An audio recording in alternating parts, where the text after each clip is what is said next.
Good afternoon to all dear students. Today we discuss about the topic of BSc third year botany subject, and the topic is the flower and its part. फूल और उसके मुख्य भाग।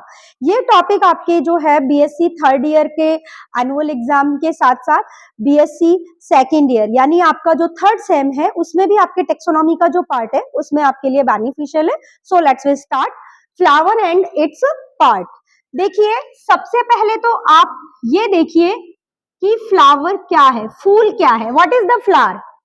तो flower is the modified shoot, flower is the modified shoot, यानी कि फूल क्या है, modified यानी रूपांतरित, और शूट यानी प्रारोह, यानी कि जब शूट यानी कि जब प्ररोह है वो मॉडिफाइड हो जाता है, उसकी वेजिटेटिव ग्रोथ पूरी हो जाती है, तो वो रिप्रोडक्टिव स्टेज में प्रवेश करता है।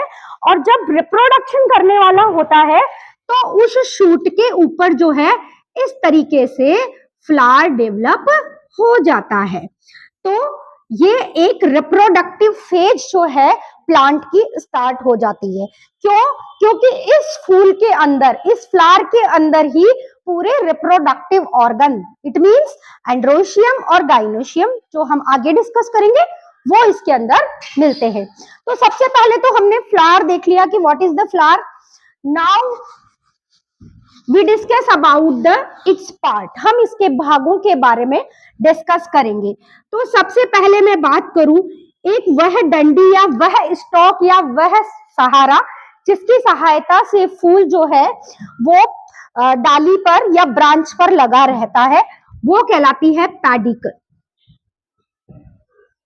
पुष्प क्रम दंड, उसके बाद वह आसन होता है जिस पर कि पुष्प होता है, that is the thalamus. Thalamus के बाद आपके फ्लावर के ऑर्गन शुरू हो जाते हैं, इट मींस कैलिक्स और कोरोला। ये देखिए आप, कैलिक्स और कोरोला। तो आप कैलिक्स को इस तरीके से बना दीजिए, ये आपके कैलिक्स इसमें ये बन गए हैं। ये तो ये कैलिक्स और कोरोला। यहाँ पे ये जो आसन है वो है थैलेमस, जिसको कहा जाता है पुष्पासन। यहाँ आपके हैं कैलिक्स, फूल के अंदर होते हैं कैलिक्स, जिन्हें सेपल या बाह्य दल भी कहते हैं, बाह्य दल भी कहते हैं।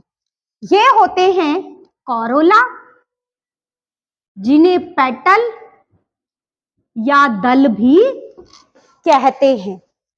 अब फूल के अंदर जो है वो बीच में रिप्रोडक्टिव ऑर्गन यानी कि गाइनोशियम मिलती है, और ये है एंड्रोशियम। तो यहाँ ये एंड्रोशियम क्या है और गाइनोशियम क्या है ये हम आगे डिस्कस करेंगे। अभी हम सिर्फ फ्लावर के एक जनरल पार्ट देख रहे हैं, वो हम आपके सामने ये देखिए।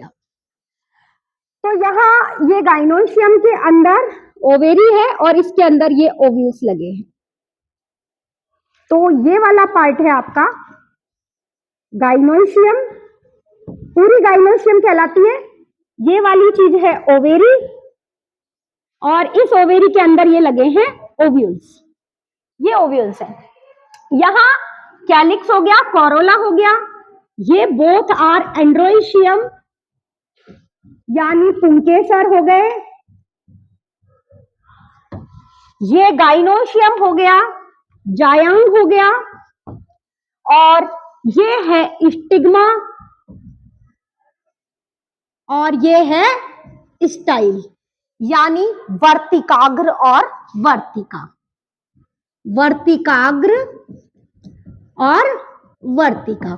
तो ये फूल के कुछ पार्ट्स हैं, वह सहारा, वह स्टॉक जिससे वह लगा है, फिर पुष्पासन, कैलिक्स, कोरोला, एंड्रोइशियम और गाइनोशियम, ये फूल के अंदर आपको दिखाई देते हैं। अभी हम बात करेंगे मेन चीजों की। तो मेन अगर मैं आपसे बात करूं तो यहां आपको कैलिक्स या सेपल, कोरोला, पेटल, एंड्रोइशियम और गाइनोशियम ये दिखाई दे रहे हैं। तो मैं आपको बता दूं, ये दो चक्र फूल में जब भी रिप्रोडक्शन होगा तो ये चारों जरूरी होते हैं। जरूरी में से मैं बात करूं, ये वाले दो हैं कैलिक्स और कोरोला, ये होते हैं एसेसरी साइकिल यानी कि सहायक चक्र, और ये दोनों जो हैं एंड्रोशियम और गाइनोशियम ये होते हैं नेसेसरी साइकिल यानी कि आवश्यक चक्र। अब देखिए सहायक और आवश्यक में क्या अंतर है। देखिए एसेसरी साइकिल और नेसेसरी साइकिल, कैलिक्स और कोरोला, जब रिप्रोडक्शन होता है एंड्रोशियम और गाइनोशियम में फ्यूजन होता है, फर्टिलाइजेशन होता है, फ्रूट बनने लगता है, सीड बनने लगता है, उस टाइम कैलिक्स और कोरोला क्या हो जाते हैं, झड़ जाते हैं, नष्ट हो जाते हैं, और सिर्फ वहां पे एंड्रोशियम और गाइनोशियम में ही फर्टिलाइजेशन होता है और आगे पूरा प्रोसेस होता है जाइगोट, एम्ब्रियो, सीड, फ्लावर तक का। लेकिन ये दोनों सहायक हैं, मतलब जरूरी होते हैं, सॉरी सहायक है मतलब इनके लिए ये जरूरी है।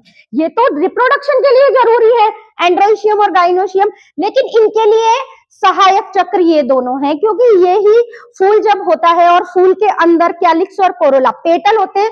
पेटल कौन होते हैं, फूलों की पत्तियां, वो उनको कवर करके रखते हैं और उनको प्रोटेक्शन भी देते हैं। कुछ प्लांट्स ऐसे भी होते हैं जिनमें की जो कैलिक्स है वो लॉन्ग टाइम तक मिलते हैं, जैसे कि हम घर में सोलेनेसी फैमिली की जो चीजें यूज लेते हैं, जैसे कि बैंगन है, ठीक है, मिर्च है, टमाटर है, इनके ऊपर आप देखते हैं कि ग्रीन ग्रीन, आप देखते हैं बैंगन जब हम खरीदते हैं या बैंगन जब हम घर में पकाते हैं तो उसके ऊपर जो फ्लैसी कैलिक्स होते हैं हम उनको भी जो है यूज में रहते हैं। वो कैलिक्स टमाटर के ऊपर होते हैं ग्रीन कलर के, मिर्च के ऊपर होते हैं। तो ये कैलिक्स जो होते हैं वो चिरलग्न होते हैं। चिरलग्न मीन्स परसिस्टेंट होते हैं, माने यानी कि वो जो है वो रिप्रोडक्शन के बाद भी लगे हुए हैं, नष्ट नहीं हुए। अदरवाइज कैलिक्स कोरोला जो है वो झड़ जाते हैं आफ्टर द रिप्रोडक्शन। और एंड्रोशियम आप तो जानते हैं मेल रिप्रोडक्टिव ऑर्गन है, नर जननांग है, और गाइनोशियम क्या है, फीमेल रिप्रोडक्टिव ऑर्गन या मादा जननांग। तो ये एक टॉपिक है फ्लावर एंड इट्स पार्ट। अब हम डिस्कस करेंगे इन दोनों के बारे में कि एंड्रोशियम और गाइनोशियम क्या है। तो सबसे पहले हम एंड्रोशियम के बारे में देखते हैं। एंड्रोशियम एंड्रोशियम एंड्रोशियम मीन्स पुंकेसर।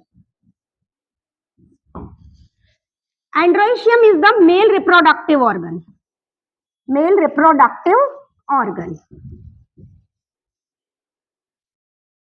और ये जो एंड्रोशियम होता है ये डिनोट होता है स्टेमन, पुंकेसर, पुंकेसर कह दो, एंड्रोशियम कह दो। अब एक स्टेमन की अगर मैं टिपिकल स्ट्रक्चर की बात करूं तो इस टिपिकल स्ट्रक्चर में 3 पार्ट्स होते हैं। पहला होता है एंथर, दूसरा होता है कनेक्टिव, और तीसरा होता है फिलामेंट। तो एक अगर स्टेमन की बात करें, एंड्रोशियम जो हम पढ़ रहे थे मेल रिप्रोडक्टिव ऑर्गन है, नर जननांग होता है, यानी कि फूल के अंदर रिप्रोडक्शन के लिए मेल रिप्रोडक्टिव ऑर्गन है ये। स्टेमन वही है पुंकेसर, पुमंग कह दो, पुंकेसर कह दो। इसके 3 पार्ट है, anther, connective, filament. Anther connective यानी योजी, और फिलामेंट यानी तंतु। तो एक टिपिकल एंथर की अगर मैं स्ट्रक्चर ड्रॉ करूं तो ये आप देख पा रहे हैं, ये आपके स्टेमन की एक स्ट्रक्चर है। तो यहां पे इसमें ये तो फिलामेंट है, ये एंथर है, और ये बीच वाला जो पार्ट है ये है कनेक्टिव। कनेक्टिव ये एक टिपिकल स्टेमन की स्ट्रक्चर है। यहाँ नीचे फिलामेंट वाला पार्ट होता है, बीच में ये कनेक्टिव है, दो एंथर है, एंथर लॉब है, ये एंथर में दो लॉब मिल रही है। तो मोस्टली जो प्लांट्स हैं उनमें प्रत्येक एंथर में दो लॉब्स होती हैं और प्रत्येक लॉब दो चैम्बर्स में डिवाइड होती है। कितने चैम्बर्स में? दो चैम्बर्स में। तो ये आप देख रहे हैं, तो इसमें कितने चैम्बर हो गए? टोटल 4। तो जो ये एंथर है वो कैसा कहलाता है? डाइथिकस। डाइथिकस यानी द्विकोष्ठकीय।